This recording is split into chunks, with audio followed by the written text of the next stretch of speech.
2, TypeSafe a été créé, la stack Scala a été intégrée, TypeSafe, P2 qu'on a vu la dernière fois. Et beaucoup de choses ont été changées depuis. Alors moi, pour avoir jeté un œil à AK2, je connaissais un peu AK1, je me suis aperçu que c'était plus trop la même chose, même si la philo était la même. Donc ce soir, nous avons l'immense bonheur de recevoir David, qui est maintenant un habitué, parce que bon, il nous avait déjà présenté avec clarté et SPT. David va nous présenter ce soir AK2. Par contre, je suis embêté parce que tu viens de donner tout le contenu de ma présentation.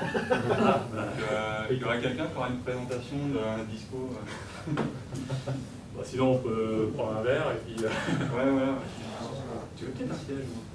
Non, non, c'est moi. J'ai une fauteuil. Bon, ben voilà, bah, merci beaucoup, David. Bienvenue ce soir. Bon, moi, je suis enchanté par cette présentation. Alors, je vois que j'ai pas autant de succès que Play Framework, mais c'est pas mal quand même, on a du monde ce soir. Pas mal, pas mal. Mais Guillaume, à chaque fois, il doit appeler tous ses potes. Oui, Guillaume, il ramène plus que les gens habitués. Hein, j'ai oublié de dire, après, il y a un petit apéro, c'est l'université. Faire une question sponsorisé par Vivian. Sponsorisé, bien sûr, par Vivian. Voilà, donc ce soir, je vais vous présenter AK2. Je me présente, donc David Galichet, je suis consultant Xebia. En ce moment, je suis aussi directeur technique dans une boîte qui s'appelle CoachUp.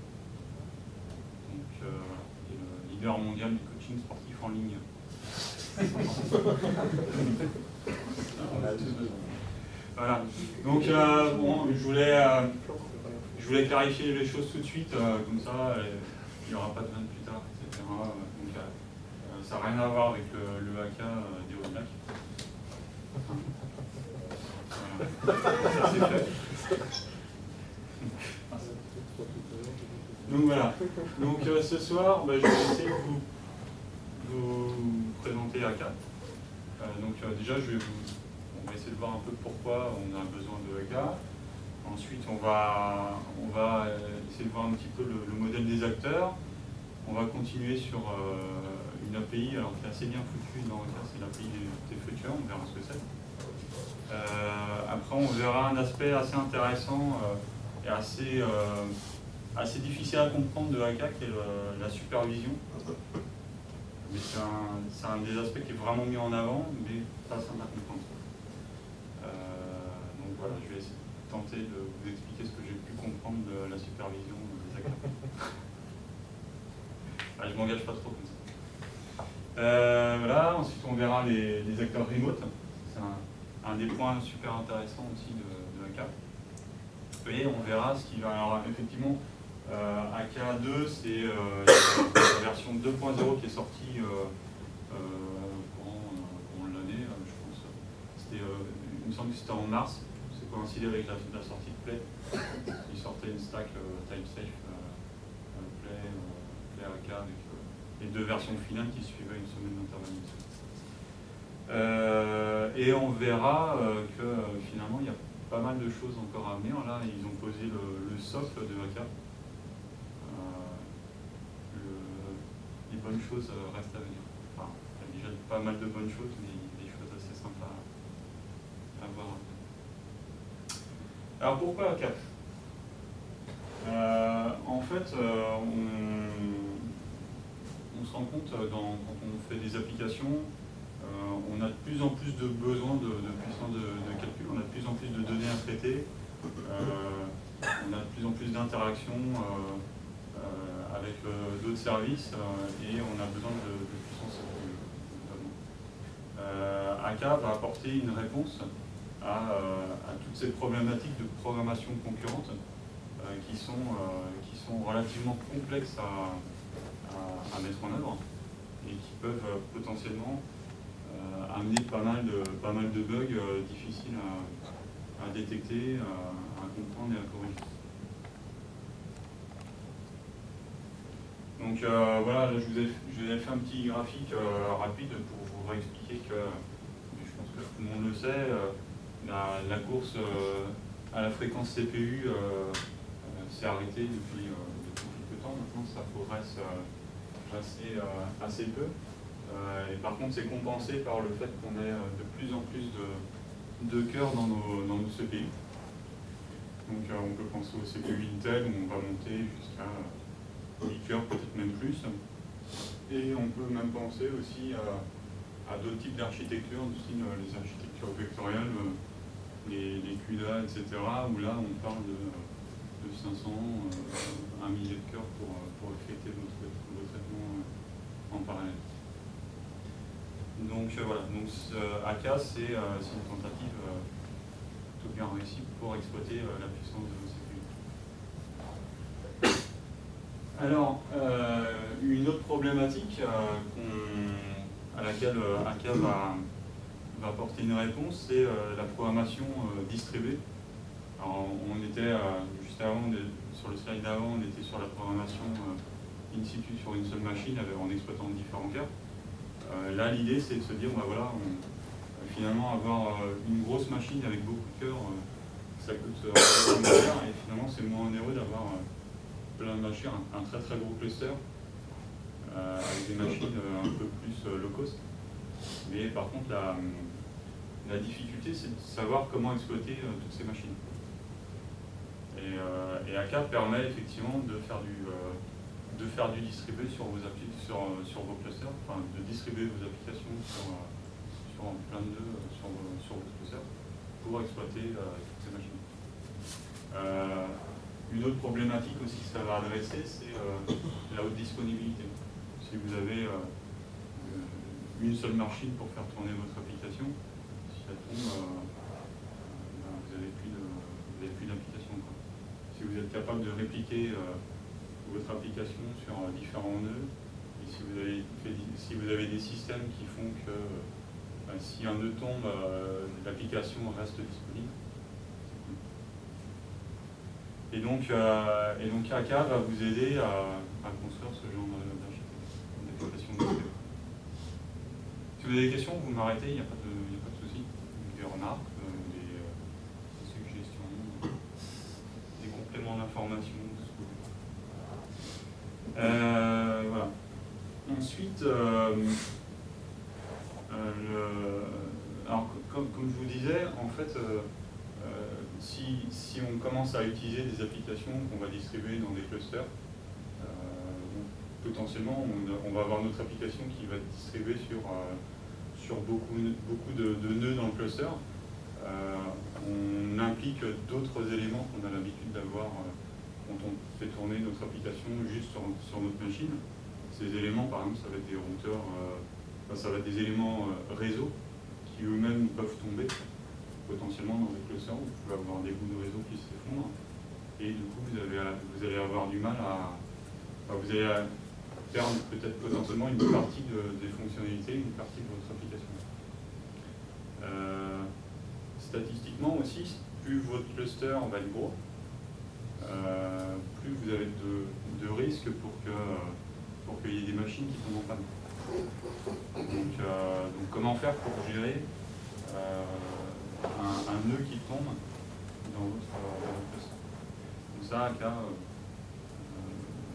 le but de AK, ça va être de répondre à ce genre de problématique. On verra qu'on peut le faire plus ou moins bien. Dans l'avenir, ça va apporter vraiment une réponse pertinente. Précise, implémente, tout ça, implémente. Donc voilà. Donc, en fait, AK va utiliser un paradigme qui s'appelle le let it crash. Donc l'idée, c'est plutôt que d'essayer de faire de la programmation défensive, essayer de prévoir tous les cas possibles et durcir à fond l'application. L'idée, c'est de se dire, potentiellement, il peut y avoir un problème. Il peut y avoir une machine qui tombe, c'est des erreurs matérielles. Ça peut arriver, surtout si vous avez beaucoup de machines. Comment on fait pour gérer ça?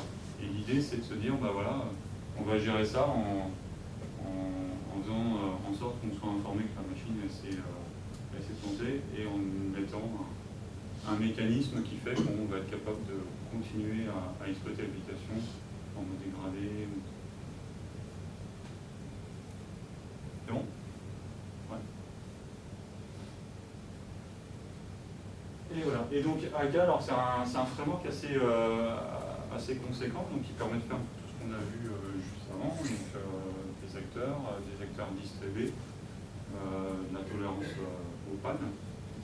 Ça permet aussi de voir pas mal d'autres choses, notamment on a les notions de transacteurs qu'on n'abordera pas ce soir malheureusement. L'idée des transacteurs, c'est de se dire, ben voilà, j'ai deux acteurs et les données de mes deux acteurs sont corrélées les unes aux autres. Et je veux avoir une espèce d'acidité entre mes deux acteurs pour assurer une cohérence de mes informations. L'idée des transacteurs, c'est justement d'apporter une réponse à cette problématique de cohésion des données entre deux acteurs. Alors, si vous ne comprenez pas, je pense que ce sera plus clair par la suite. On a aussi, dans le framework Kafka, on a aussi d'autres choses, le Finished State Machine. Alors, c'est pas énormément utilisé, je pense, à l'heure actuelle. Peut-être dans des frameworks pour faire la montée en charge ou des choses comme ça. Oui, bah, c'est très pratique si vous avez, c'est comme le titre l'indique, si votre acteur, votre composant, il a une liste d'états voilà, qui est finie, qui est déterminée. Donc si par exemple vous avez un composant que vous devez initialiser, vous lui envoyez déjà un premier message pour lui dire voilà, je te donne ta configuration qui t'initialise. Donc vous avez un état qui est initialisé et un état à initialiser. Et ça vous permet en fait de switcher, vous pouvez switcher à chaud le comportement interne de l'acteur. Par message, par message. Tu lui envoies un message pour lui dire ensuite, tu switches la partielle function. En fait, c'est en fonction de l'état de ton acteur qu'il va changer son comportement. Voilà.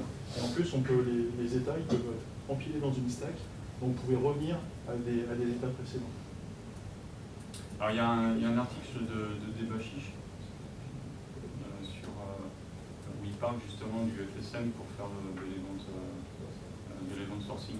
En gros, l'idée, c'est de se dire, bah voilà, est-ce que j'ai des données, en fait, je vais avoir tout un set de transition d'état sur ces données pour les amener d'un point A à un point B par tout un lot de transformations finalement. Et la problématique, c'est comment je fais pour revenir en arrière, potentiellement pour revenir sur un état précédent. Et donc, c'est un sujet qui va être mis un petit peu à la mode par Martin Fowler, encore lui, qui est en train de faire, je ne sais pas s'il est fini, mais en tout cas, il y avait un draft sur son wiki, sur un article qui s'appelle Event Sourcing. Je ne sais pas si certains d'entre vous l'ont lu, mais je n'ai pas eu le temps encore, mais ça paraît particulièrement intéressant. Et j'ai cru voir effectivement que... Ça fait longtemps qu'il existe en draft cet article. Ah, peut-être. Alors, je sais pas, moi je l'ai vu il y a très peu de temps, et je sais qu'il y avait Jazoul en ce moment. Dans l'article, il parle de LMAX. Non, c'était un autre. Il pointe déjà vers le draft de l'article. Ah d'accord, ok, pardon, ok. Donc ça doit faire un petit moment. Je ne l'ai pas vu. Mais par contre, alors, ce que j'ai cru voir aussi, c'est que là, il y avait Jazoul et Jonas Bonner a fait une conf justement en parlant d'ACA et apparemment il a aussi cité cet article de Martin Fowler. Donc j'ai l'impression que c'est quand même un sujet qui commence à devenir intéressant, comme beaucoup d'autres d'ailleurs. Voilà, donc ça on n'en parlera pas ce soir. Le débat. Voilà, il y a plein d'autres choses, il y a les data flow concurrency. Ça ressemble un petit peu à l'utilisation qu'on pourrait faire avec des features, mais dans un formalisme un petit peu différent. J'avoue que je n'ai pas trop regardé. Voilà, ils ont aussi une brique pour faire des entrées-sorties, je n'ai pas trop exploré non plus, qui paraissait intéressante. Notamment, ils refont des itératives. Alors moi, j'ai utilisé AK avec Play Framework, Play 2. Et comme Play 2 fournit déjà toute une stack pour gérer les entrées-sorties, la partie I/O paraît moins intéressante, enfin un peu redondante avec ce qu'on a proposé. Voilà, des agents et tout un tas de choses. Je vous invite à regarder la doc, c'est assez complète sur tous ces sujets-là. Alors, on va rentrer dans le vif du sujet, donc sur le modèle des acteurs et plus particulièrement sur le modèle des acteurs de AK. Alors, le modèle des acteurs, alors ça c'est le discours, on va dire, un peu commercial, le buzzword, avec plein de buzzwords, etc. Donc, voilà, c'est une implémentation simple et au niveau pour faire du parallélisme et de la concurrence. Donc, tu peux distinguer les deux quand tu codes ou pas? Tu peux distinguer la concurrence du parallélisme ou pas dans l'API? Pareil. Ah, c'est pas pareil. La concurrence, c'est pas pareil, justement. De base, c'est la concurrence, sauf si tu fais des pools d'acteurs. Et là, tu fais du parallélisme. Ouais, faut voir la limite. Ouais. Ça dépend, je pense, en plus des cas d'usage, etc. Parce que tu as parlé de concurrence. Le parallélisme, finalement, effectivement, les collections, les collections parallèles, ça permet de faire du parallélisme. Enfin, c'est pas fait avec des vecteurs, mais c'est du parallélisme. Voilà. Alors, ce qu'il faut noter, par contre, c'est que c'est asynchrone et non bloquant. En tout cas, la bonne pratique, c'est d'essayer d'être le plus asynchrone et non bloquant. Sinon, on perd vraiment beaucoup d'intérêt du framework. Donc, c'est event-driven et c'est léger. Oui. Sur l'aspect non bloquant, Ouais. j'avais cru comprendre, mon esprit est un gruyère, mais Ouais. que lorsque là, il y avait eu le truc USI de l'année dernière, là, il y a eu des problèmes justement sur l'aspect bloquant de la queue de message des acteurs. Non. Que le synchronisme lié au fait de mettre dans la queue de message et de prendre avait pu poser des problèmes de... Non. J'avoue, je ne me rappelle plus, mais oui, effectivement, c'est peut-être un truc dont tu peux là. Est-ce que dans AK2, il y a eu des modifications? Alors, je pense que dans AK2, ils ont complètement... C'est pas complètement européen, mais je crois qu'ils ont revu beaucoup de choses. Ils ont aussi des API un peu plus high level aussi qui sont proposés par la JVM, et notamment des formes de... Ouais, ils ont forqué le formulaire. Ce qu'il y avait dans le JVM. Puis l'implémentation par défaut, c'est toujours des queues, et je crois qu'ils ont... Ouais.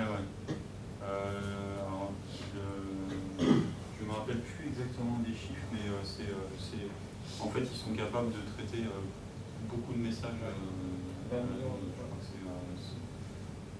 je dis 20 000, mais je crois que c'est 20 millions, ouais. C'est 20 millions de messages par seconde. Je pense qu'ils ont dû effectivement optimiser les queues. Ouais, sur leur cluster, alors, leur machine.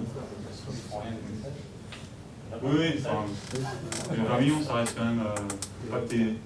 Faut pas que tu bloques très longtemps quand tu écris dans ta mailbox. Voilà. Donc ça, c'était pour le.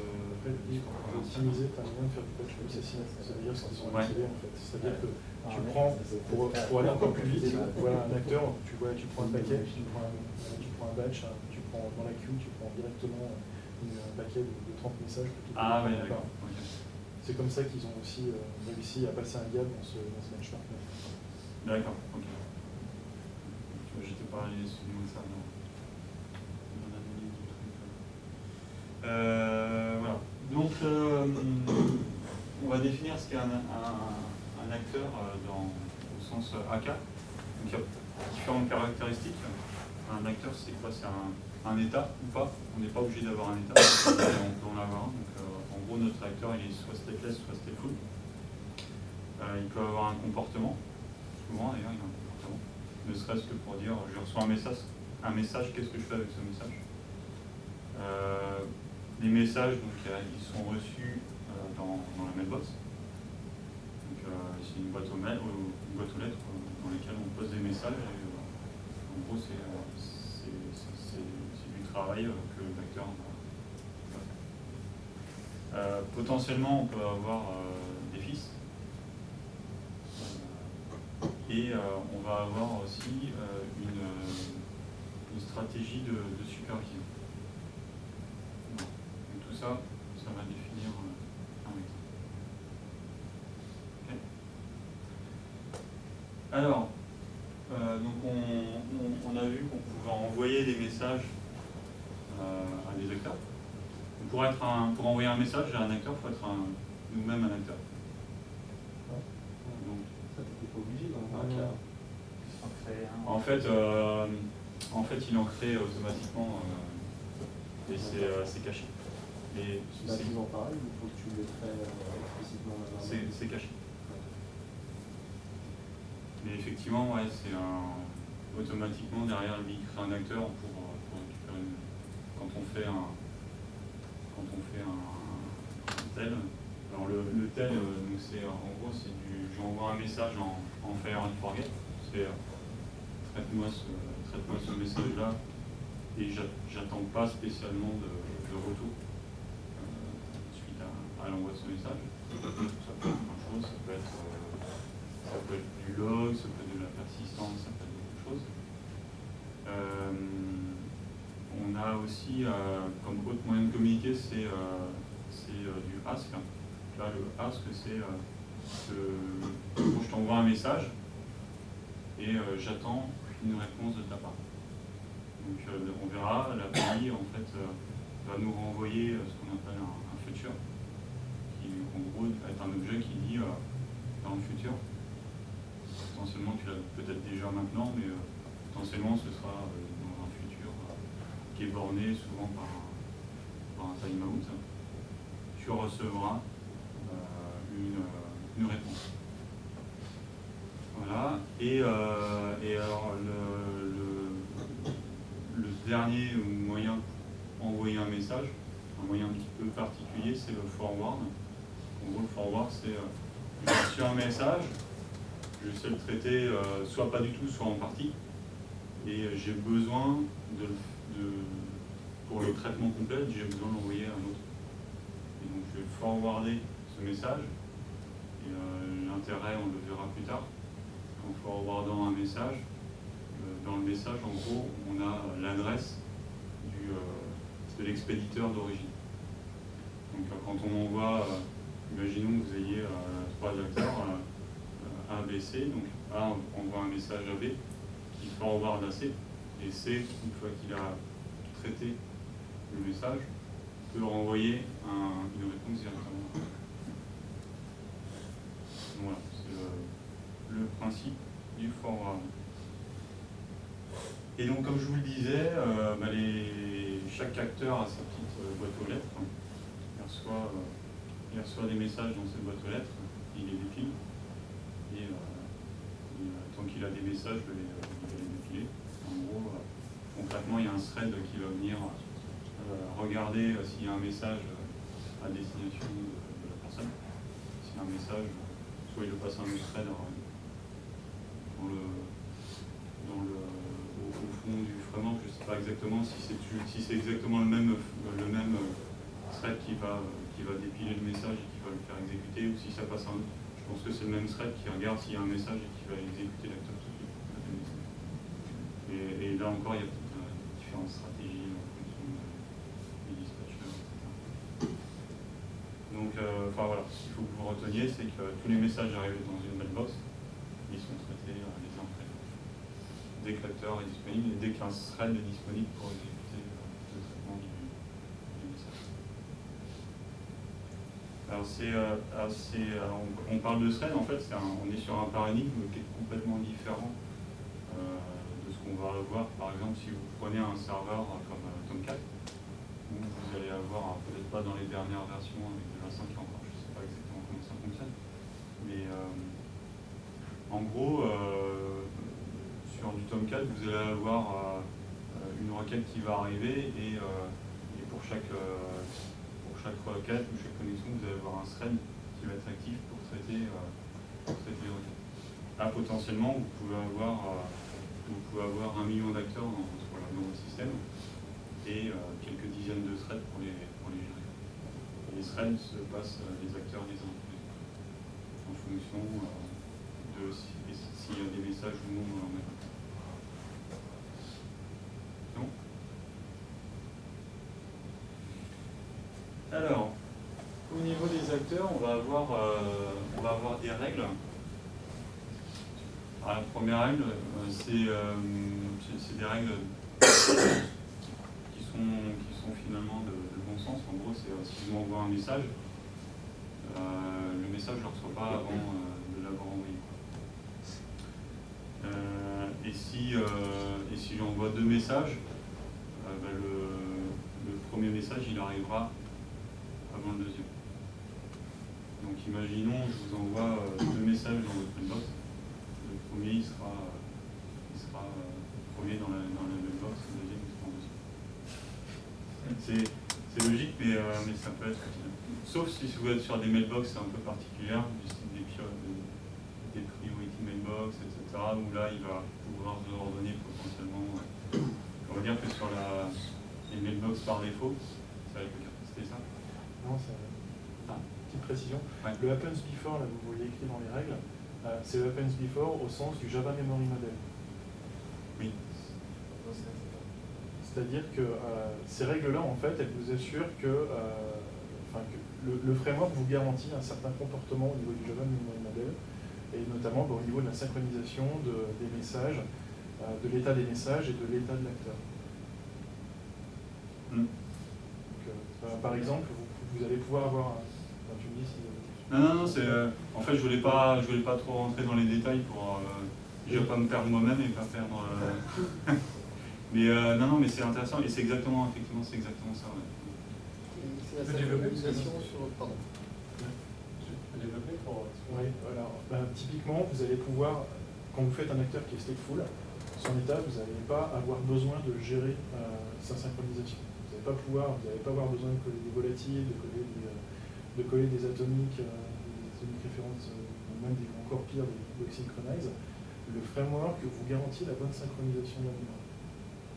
Donc vous pouvez très bien avoir, votre acteur, il a un état, il est traité sur un certain cœur, donc il a des données qui sont dans le cache du processeur, ça part sur un autre cœur, votre état a été synchronisé pour vous.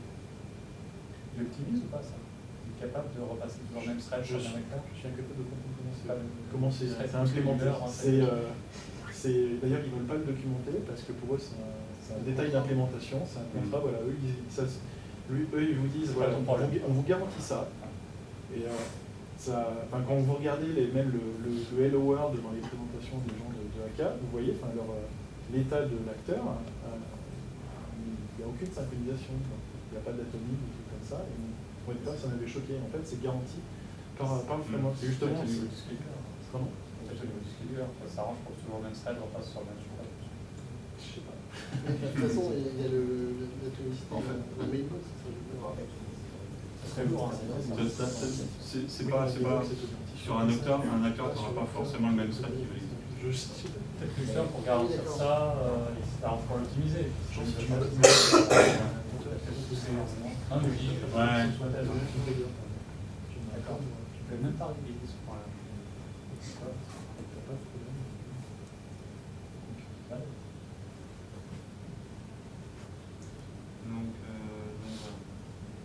Alors oui, effectivement, j'en parlais un petit peu après. À un instant donné, on a un seul thread en gros qui va venir processer un message dans votre inbox. Donc effectivement, du coup, vous protégez l'état de votre acteur. Donc vous pouvez effectivement carrément coller un val avec je sais pas, un list buffer qui est mutable sans le protéger, et puis vous savez que l'état votre acteur sera tout en cohérent. Et ce dont effectivement on parlait tout à l'heure, vous n'avez aucune garantie qu'un thread qui a exécuté votre acteur reviendra exécuter cet acteur-là plus tard. Potentiellement, ça peut être un autre thread. Donc surtout, pas de thread local ou de choses comme ça dans vos acteurs, parce que vous n'avez aucune garantie que vous n'allez pas être sur un autre thread au moment où vous allez exécuter votre traitement de message.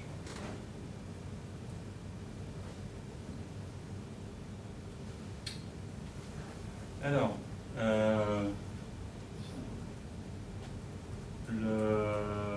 les acteurs, ils sont aussi répartis hiérarchiquement. On voit, c'était pas super clair. En gros, enfin voilà, ce que je voulais vous montrer, c'était une hiérarchie d'acteurs. À la base, on va tout le temps avoir un acteur système. Alors ça, c'est une nouveauté de AK2. Avant, on pouvait créer des acteurs directement comme ça. Maintenant, on a forcément, à chaque fois qu'on veut créer un acteur, on passe forcément par un autre acteur. Et pour l'acteur de base, en gros, ce serait le problème de l'effet de la coupe, sinon la librairie AK nous fournit un acteur système qui permet de créer les premiers acteurs. Donc on reviendra tout à l'heure aussi dessus. Donc cette création d'acteurs, donc ici on voit qu'on a un acteur système qui va créer des acteurs A et B, et le A lui-même va créer un acteur C. Et donc on a une forme, en fait, une hiérarchie d'acteurs. On va dire que acteur A, son père c'est le système, et acteur C, son père c'est l'acteur.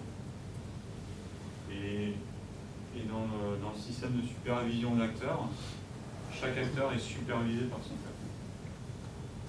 Le père va avoir une stratégie de supervision qui va lui permettre de dire, bah voilà, s'il s'est passé quelque chose, s'il s'est passé une erreur ou quelque chose, c'est moi qui vais donner le comportement à avoir pour traiter cette erreur.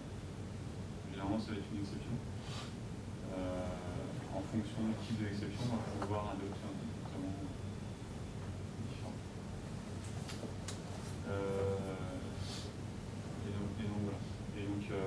Et la librairie AK vous donne l'acteur système qui va être le root, enfin le parent racine de tous les autres acteurs. Alors un truc intéressant à noter aussi, on n'est pas limité dans une JVM par le nom d'acteur système. Potentiellement, vous pouvez très bien avoir plusieurs acteurs système. Typiquement, si vous faites du Play Framework, du Play 2, Play 2 utilise lui-même des acteurs pour gérer tout un tas de choses, pour gérer le traitement des requêtes, etc. Donc il a son propre acteur système. Vous pouvez aussi avoir sans crainte créer l'autre, et vous n'aurez pas avec l'acteur système de l'acteur.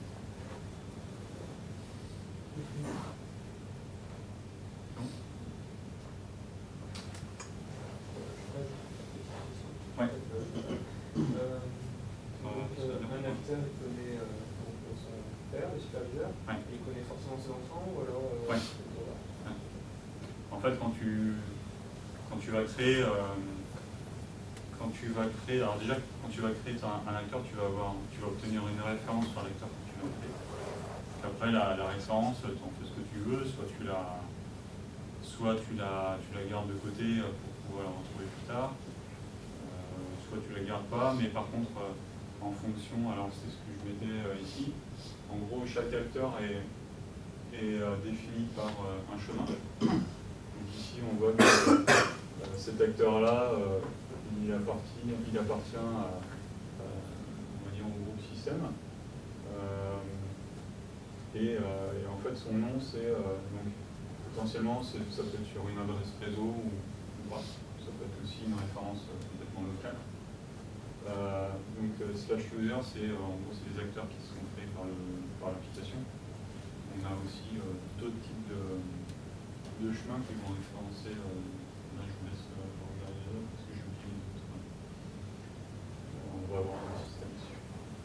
ici le nom de l'acteur que vous voulez déterminer. Donc ici, par exemple, sur cet acteur-là, on va avoir AK system, host port, /user et /acteur A qui va définir un chemin d'accès à cet acteur-là. Et pour accéder au fils de cet acteur, potentiellement, je vais faire acteur A / acteur C, le nom de cet acteur-là. Donc, en gros, cet acteur-là, il va pouvoir, comme il crée lui-même ses fils, il peut garder une référence dessus, les stocker dans son propre état. Il peut aussi faire une requête pour aller récupérer potentiellement tous ses fils, voire tous les fils d'un autre acteur. Rien ne l'empêche.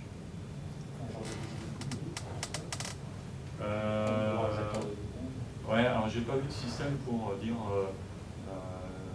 J'ai pas vu de système de scope en fait où on dirait tu peux accéder à tel acteur mais pas à un autre. Ouais, je suis pas.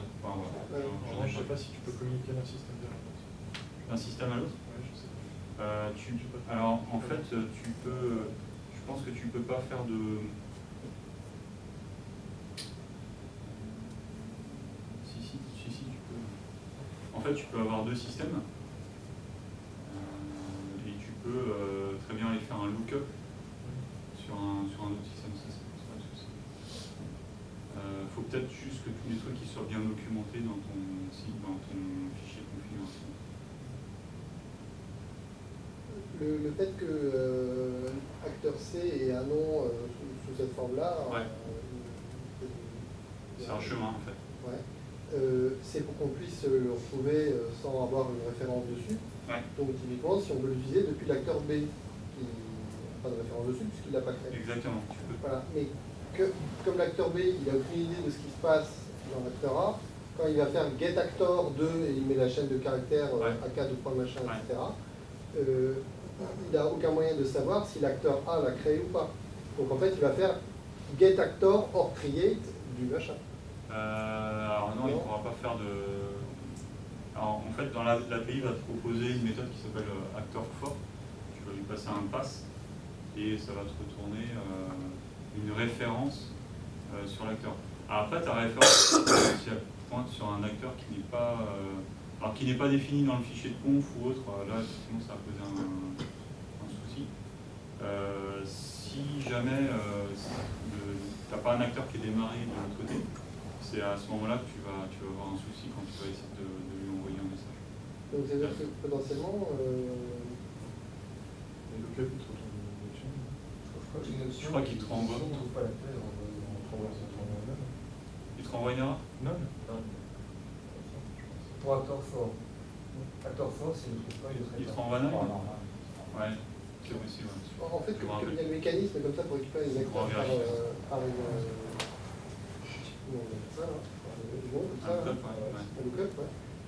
Je vois pas l'intérêt d'avoir cette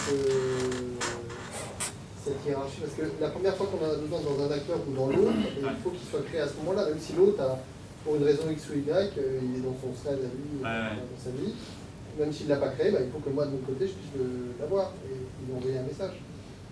Je pense que c'est important de voir pourquoi on a créé cette hiérarchie des acteurs. C'est pour forcer un peu la supervision. Parce qu'avant, en AK 1.AK1, c'était beaucoup de monde qui ne faisait pas la partie supervision. Mais comme ici, ça enforcé, il faut le faire. Donc, ces schémas, tu les trouves aussi dans tes logs. Et c'est très très pratique de savoir. Chaque acteur a un log implicite.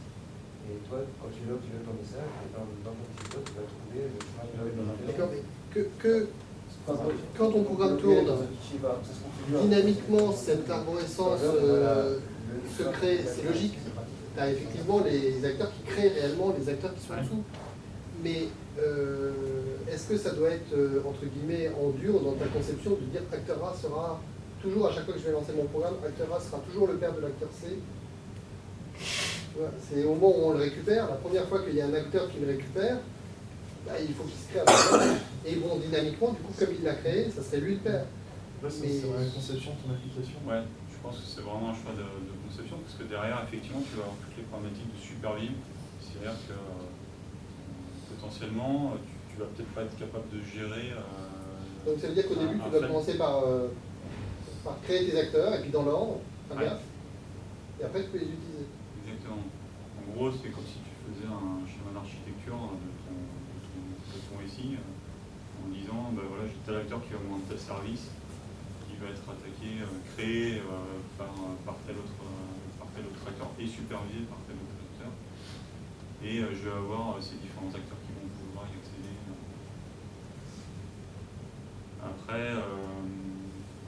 Après effectivement, je pense que attaquer en faisant des acteurs forts, c'est peut-être moins courant que de passer par des références avec les acteurs actuels. Je pense que c'est surtout pratique pour les autres. Quand tu sais que tu es sur une autre machine, tu vas récupérer une référence, un stub, vers un acteur qui est sur une machine. Ouais. Mais là encore, tu peux le faire, tu vas le faire dans ton fichier de trompe généralement, je pense. Mais effectivement, sur du remote, ça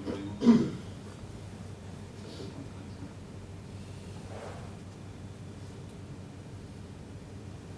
C'est bon? C'est bon?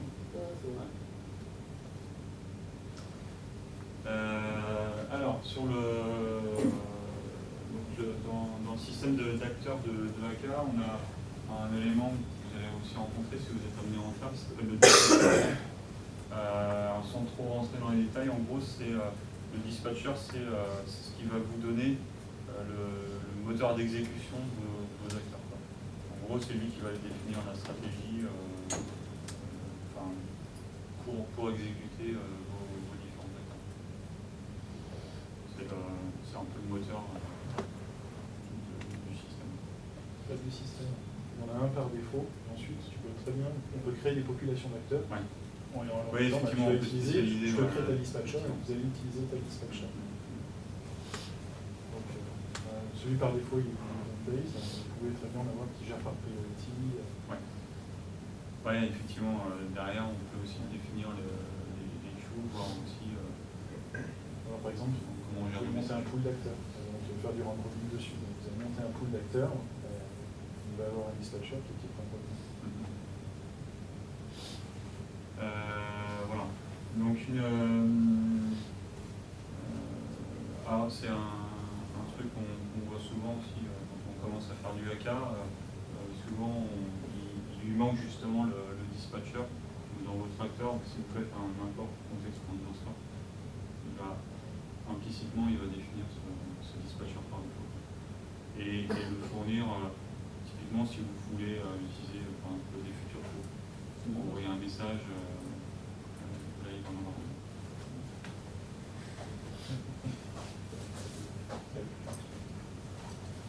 Alors les routeurs.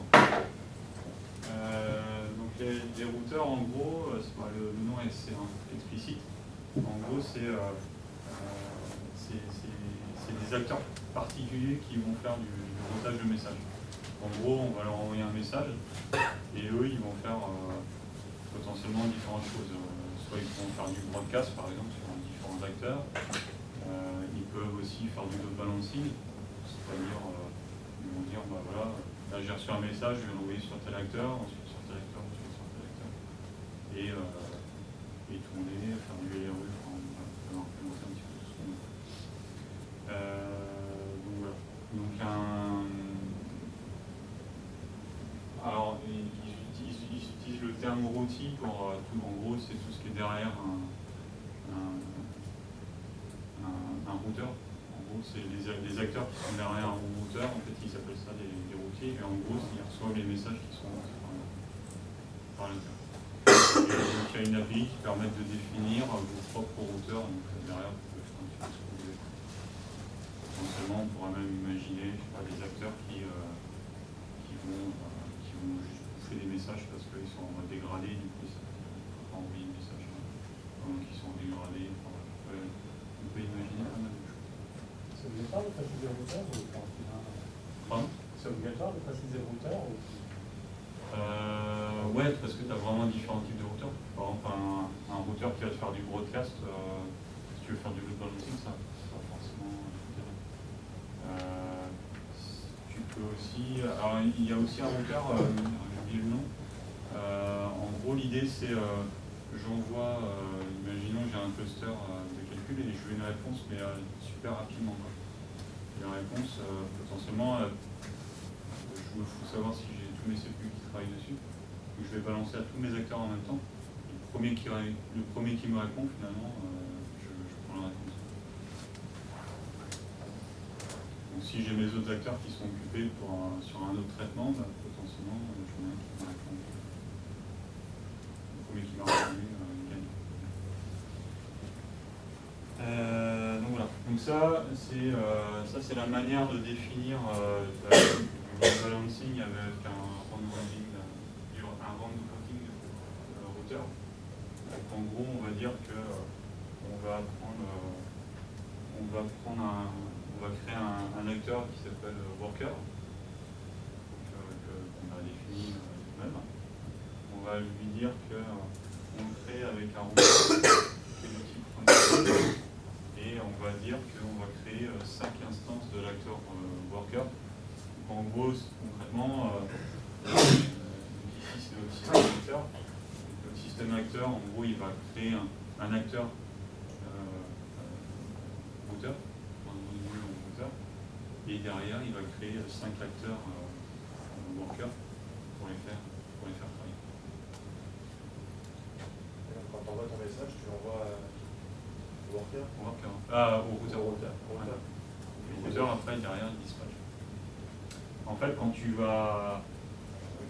fais ça, quand tu fais système.interrupt, alors j'ai pas la place, mais avant, tu peux en fait mettre un value, définir une variable acteur ref égale à ça. Donc lui, cette méthode acteur off va te retourner une référence vers le routeur. Tu vas avoir l'impression de travailler directement avec le worker, sauf que finalement, il y a 5 derrière. Je pense que tu peux distribuer sur la zone en remote. Tu as un routeur par défaut, tu n'es pas obligé de le définir tout le temps quand tu génères ton acteur. Tu peux faire un système pour acteur off, de props worker et tout ça. Ouais, là il va créer. Mais là tu n'auras pas de routeur en fait. Ouais. Là en fait, ici je vais générer 6 acteurs en fait. Un routeur plus les 5 routeurs. Tu peux donner un cas exemple de traitement fonctionnel où ça peut être intéressant? Tu as un calcul un petit peu compliqué, tu sais que tu peux le paralléliser, tu vas le balancer et du coup tu sais que tu vas utiliser 5 threads sur ta machine. Comme tu as une machine avec 48 cœurs. Présume que techniquement, ça veut dire que si tu balances sur différentes machines, les mêmes. Après, effectivement, tu peux aller plus loin, tu peux aussi le faire en réseau. Donc, si tu as un cluster avec du mini-machine, et tu sais que tu peux découper ton traitement. Alors, concrètement, en fait, c'est pas le routeur qui va découper ta tâche. Donc, toi, en fait, tu vas découper ta tâche, enfin ton calcul en lots, qui vont être chacun des messages, en fait. Donc, imagine, je sais pas, ton calcul, tu vas le découper en 100 messages, tu vas les balancer au routeur et lui va balancer les messages aux workers qui vont exécuter. Pour faire ça, tu as des